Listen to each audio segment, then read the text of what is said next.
मेरा नाम कुलदीप सिंह ढींगरा है। हमारी कंपनी का नाम दिल्ली वापी रोड लाइन्स है। हम ब्लू डार्ट में पिछले 13 साल से चल रहे हैं। 25 तारीख को एग्ज़ाम होता है, यहाँ पर आईलेट्स का एग्ज़ाम होता है। 25 तारीख को ये शाम को शीट्स ब्लू डार्ट के ऑफिस में आती है और उसके बाद वो गाड़ी में हमारी में लोड होती है और हमारा ड्राइवर के साथ मिलके, मतलब ये बहुत बड़ा नेक्सस है ये।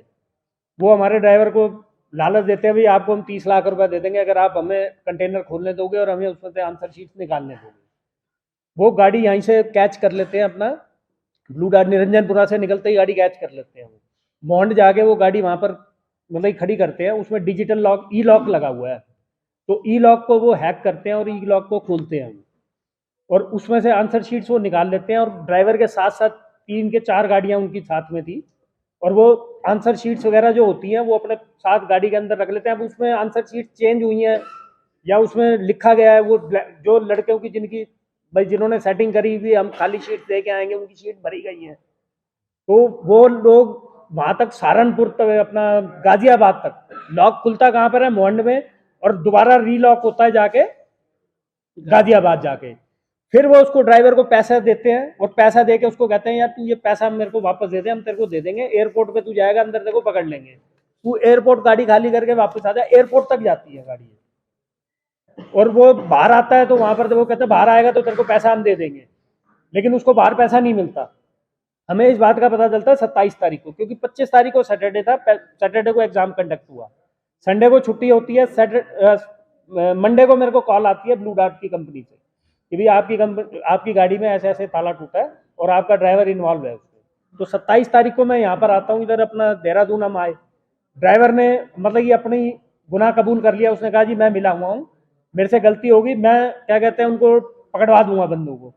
इवन कि वो थाने के अंदर था जब भी उनके बंदों के फोन आ रहे थे, वॉइस कॉल उनको आ रही थी, जो बंदे जिन्होंने उसको लालच दिया था उनकी कॉल्स आ रही थी उसको, और उस बंदे ने मतलब कि कन्फेस करा कि मैंने ये काम करा और मैं पकड़वाऊंगा। हमने 100 नंबर पे कॉल करी, यहाँ अपना चौकी है बाजार, थाना अंतर्गत आता है इसके, अपना पटेल नगर के। तो हम वहां पर गए, रात को उन्होंने, पुलिस वालों ने पूरी रात रखा, पुलिस वालों के सामने उसने कन्फेस करा कि मैंने ये काम करा है।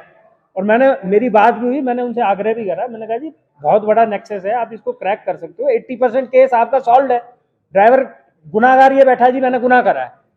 और वो, लेकिन उनका कहना यह था कि ये गुनाह जी वहां पर हुआ है, आप बॉन्ड जाओ। मैं कहा जी बॉन्ड तो चले जाएंगे, चोरी किसकी हुई है? चोरी तो जो यहाँ बच्चों ने पेपर दिए हैं उनका नुकसान है, मेरे घर में चोरी हुई है, भाई नुकसान किसका? उत्तराखंड के बच्चों का नुकसान था।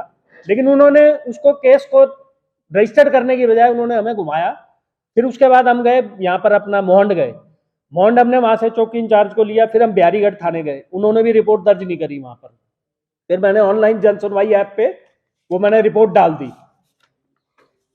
वो बस एरिया का ही सब होता रहा। ये इन्होंने फिर वहां से हमें लेटर भेजा जी ये हमारे एरिया से संदर्भ में नहीं है, आप कहीं और जाए।